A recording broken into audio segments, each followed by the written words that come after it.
Fala pessoal, tudo bem com vocês? O Corinthians joga mal e olha, tem que comemorar esse empate em casa diante do Fortaleza nesse jogo de ida da semifinal da Sul-Americana. O Fortaleza foi melhor. O Luxemburgo, até quando? Chega mais, eu sou o Chico Garcia, inscreva-se no canal e vamos juntos!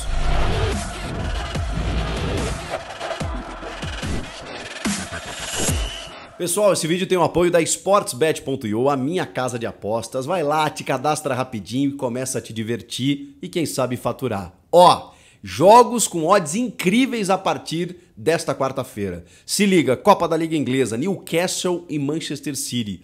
Olha que o City tá com uma odds muito boa, hein? 2,40, é favorito, mas quase igual a do Newcastle, que joga em casa com 2,69 e o empate pagando 3,51. Campeonato Brasileiro, São Paulo e Coritiba. São Paulo favoritaço, agora campeão da Copa do Brasil, 1,40, 4,55 o empate. E o Coritiba, que está praticamente, virtualmente rebaixado, com odds de 8,12 para cada real que você apostar. Copa Sul-Americana, hein? O vencedor desse jogo vai enfrentar o vencedor de Corinthians ou Fortaleza. LDU e Defensa e Justiça. A Liga de Quito pagando 1,62, o empate 3,51 e o time argentino 5,84.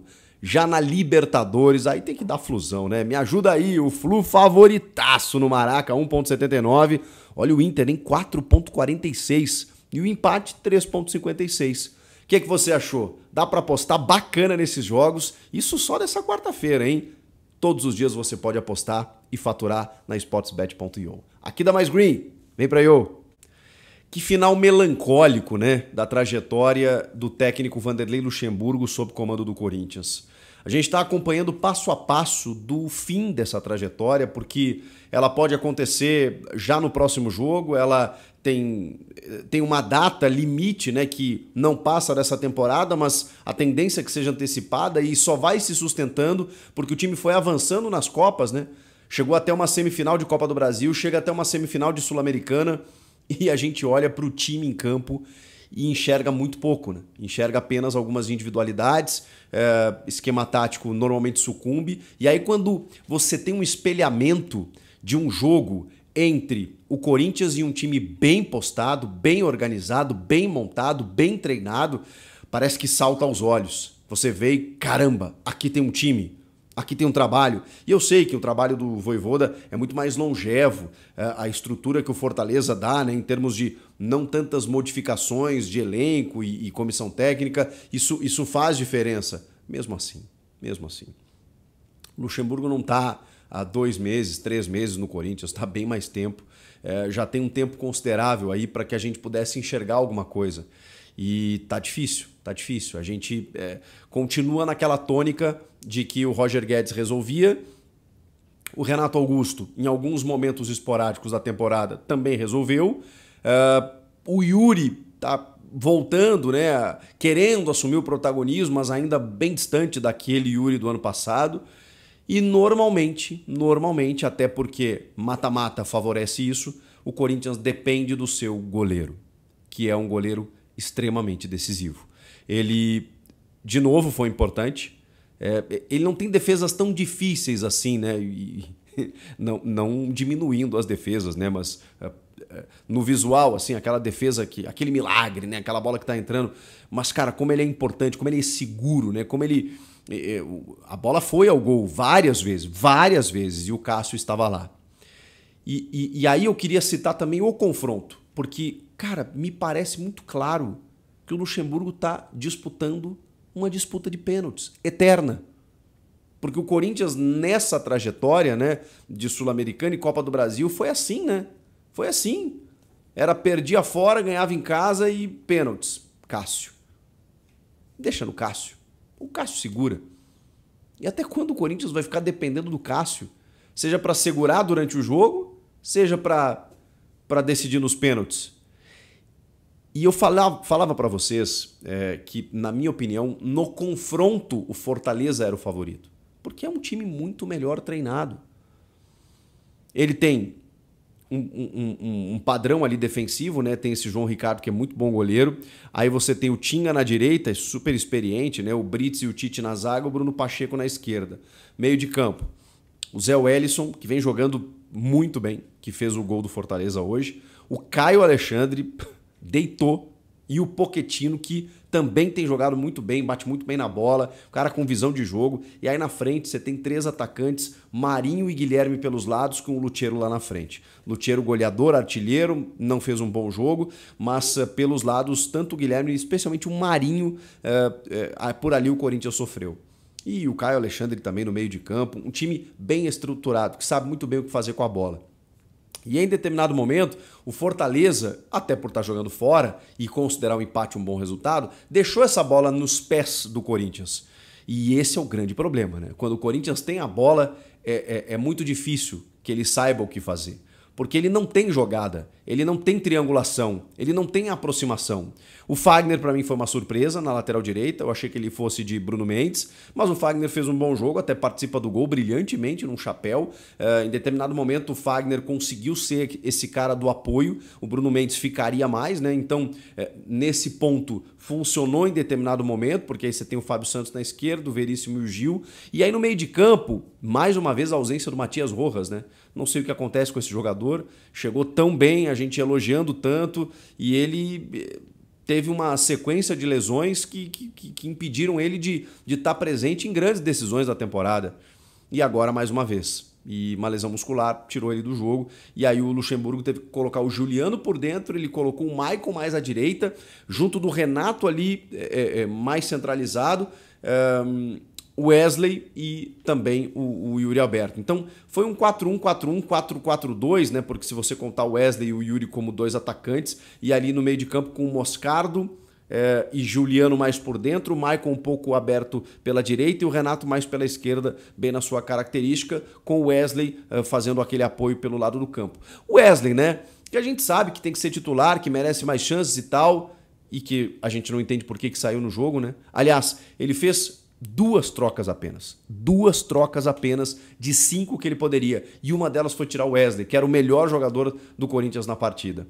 O Pedro, que de arquivado virou solução, agora não entra mais.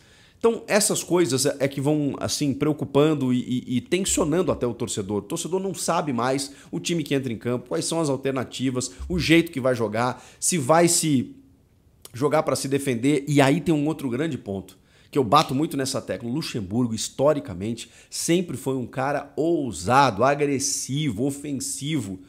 Cara, pelo amor de Deus, cara. O Corinthians jogou contra o Fortaleza e, tô aqui... É bom eu falar isso agora, né? Porque eu tô aqui desde o início do vídeo falando que o Fortaleza é favorito no confronto, que o Fortaleza é um time organizado, que o Fortaleza é um time bem treinado, que o Fortaleza tem estrutura, porque olha o que eu vou dizer agora, não é demérito ao Fortaleza, pelo contrário, porque poderia servir para qualquer outro time. Então, lembrem-se dos elogios que fiz ao Fortaleza. O Corinthians joga em casa contra o Fortaleza para empatar, para se defender, para especular, para, quem sabe, conseguir alguma coisa. Quando, na verdade, e aí, repito, vale para o Fortaleza, valeria para o Palmeiras, valeria para qualquer outro adversário, especialmente um bom adversário, quando você vai jogar no Castelão, no jogo da volta, e os caras vão ter a vantagem de estar em casa e precisar de uma vitória simples. Então, quando você joga com esse adversário, você tem que ir pra cima, você tem que amassar. Você tá vestindo a camisa do Corinthians, cara. E o Luxemburgo adota uma estratégia do tipo, vamos jogar os 180 minutos, vamos segurar um pouco o primeiro, como ele falou publicamente, claramente, cristalinamente, depois do jogo contra o São Paulo, meu objetivo era perder só por 1-0 o primeiro tempo. Olha que absurdo, como é que o cara continua empregado depois de dizer uma frase dessa, treinando o Corinthians? Eu queria perder só por 1-0 o primeiro tempo. É porque realmente não tem opção, né? Não tem opção. E aí você tá no meio do processo, tá avançando nas Copas e tal. Ele tem, de novo, um olhar clínico para jogador, revelou alguns jovens. E a diretoria largou, né? Largou, tá fim de festa total, tá encerrando a gestão. Agora tanto faz como tanto fez. Vamos até o final do ano ver o que acontece. Ano que vem a gente pensa. E aí a gente tá vendo isso, né? Esse fim de trabalho do Luxemburgo, de temporada do Corinthians melancólico. E olha que o time tá na semifinal da Sul-Americana. Pode fazer uma epopeia no Castelão, empatar o jogo de novo e ir pra pênalti, é tudo que o Luxemburgo quer? Pode. Pode ganhar o jogo lá, não tá proibido. Pode. Tendência? Não é. A tendência é tomar um couro lá. É tomar uma sova. Porque o Fortaleza em casa, inclusive, é muito forte, é muito bom, é muito bem organizado. E com apoio da torcida, cara, é jogo para 2 ou 3. Tô falando sério, tendência, tá? Tendência. O Corinthians vai ter que fazer o jogo como foi contra o Estudiantes. Só que vai contar com a sorte de novo, porque tem o mérito do sistema defensivo, do Cássio, mas tem muita sorte também, gente. Foram 30 finalizações e os caras não passaram.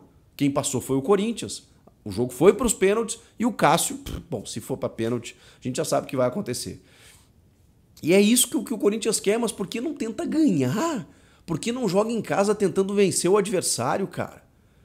Olha, assim, eu acho que tá um pouco na conta dos jogadores também, né? É porque o Luxemburgo acaba capitalizando o processo, né? E a estratégia dele me incomoda. Mas assim, os caras lá dentro também tinham que, velho, liga o dedo na tomada, você tá jogando uma decisão. O Corinthians hoje não parecia que tava jogando uma decisão. O Fortaleza, sim. O Fortaleza jogou estrategicamente. O empate estava ótimo para eles. Os caras saíram na frente. Aliás, num gol que o senhor Esteban Ostojic, o uruguaio, quase anula por uma suposta falta do Zé Wellison no Fábio Santos, que não acontece, e o VAR precisa corrigir e validar o gol, chamá-lo, né, na verdade, para que ele visse ao monitor, que não viesse ao monitor e percebesse que não tinha nada, absolutamente nada no lance. Aí o gol é validado numa cobrança de escanteio, o Zé Wellison aproveita e o Cássio acaba caindo para dentro do gol com a bola. Também é importante dizer que o Corinthians empata ainda no primeiro tempo, porque se vai para o intervalo tomando 1-0, pode, né, balançar alguma coisa. Não adiantou muito, né, porque não teve força suficiente para virar o jogo, como eu achei que pudesse ter. Não teve. O Fagner começa uma jogada plasticamente linda, dando um chapéu, a bola sobra para o Renato, e aí o Renato... E me chamou a atenção o gol, porque o Yuri tem sido sacrificado, não passo pano pro Yuri, tá? Falei aqui muitas vezes, critiquei ele muitas vezes pela fase que ele estava vivendo, mas o Yuri tem sido muito criticado e ele durante quase toda a temporada jogou num sistema em que ele precisava fazer o pivô, em que ele precisava segurar zagueiro, em que ele precisava ser o cara para segurar a bola lá na frente. E ele faz isso, mas não é a principal característica dele. A principal característica dele é essa que você viu no gol. É quando ele parte em velocidade no ponto futuro para poder finalizar. Foi assim que ele fez muitos gols no ano passado, recebendo essa bola, e esse ano poucas vezes isso aconteceu.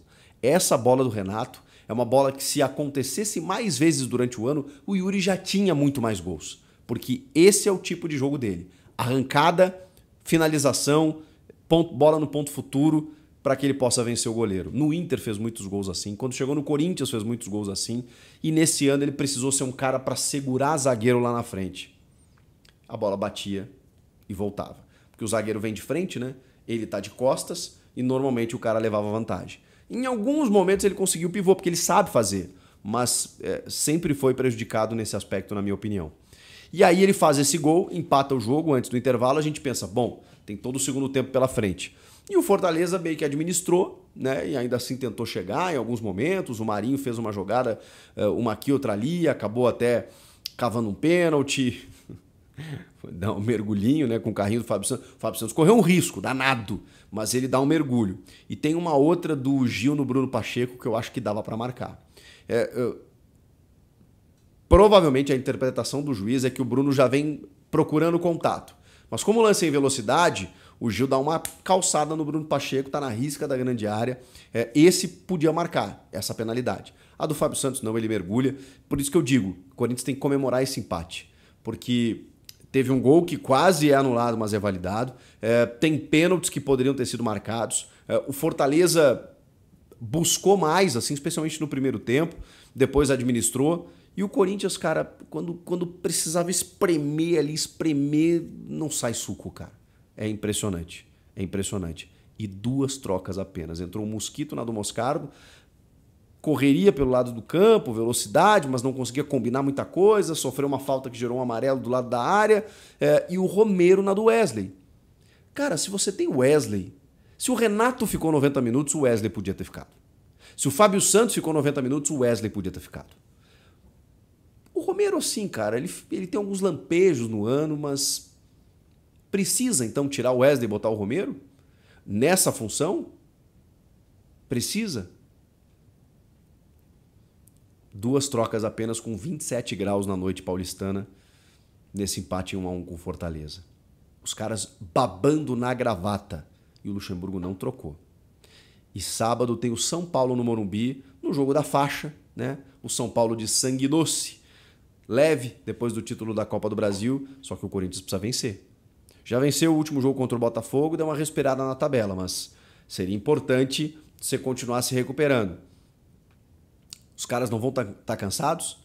O Renato vai jogar esse clássico, tendo que jogar contra o Fortaleza semana que vem? O Renato é muito diferente, cara. Ele tava.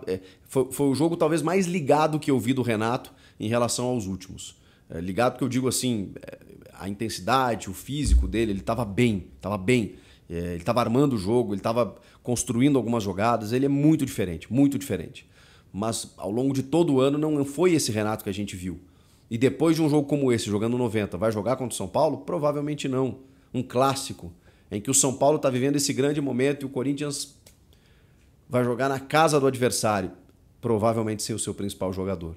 E aí tem o jogo da volta em Fortaleza, em que o Corinthians vai ter que ganhar o jogo. Ou, como prevê ou prepara Luxemburgo, empatar de novo para que o Cássio leve o Corinthians até a decisão da Sul-Americana.